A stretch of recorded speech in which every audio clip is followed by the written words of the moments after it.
Sinku, da se dete ne upusti. Nego šta, Spasoje, nego šta? Stigla domaća pršuta i planinski sir. Zahvaljujući ovoj kotarici, Spasoje, ti i nemaš posla. Ovo su lekovi, ovo. A jok, one tvoje bombonice. Ja se ti ulečim. Pazi vamo. Pršuta sušena na čistoj probi. Jedva dima da je vidi.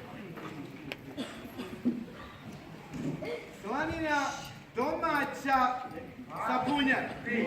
Rustička. Ko duša, uz rakicu da megnete malo. Moglo bi malo, moglo. Ima li je ovakve u prestonici profesore? Hvala, Radića, nema, pošteno sam je se užela. Sine, daj ovamo tanjire. Nareži malo da počastimo goste, valja se uz piće. Valja, Radića, valja. Kolega, da sam ja ovdje u Aroši, teško bi prodao više bureka od tebe. Evo dalje. Sir kozi, beo, čist, samo poneka papričica u njemu čisto da zamiriš. Evo jajvara od čiste paprike, Radiša i ja smo ga sami upržili. Nego šta?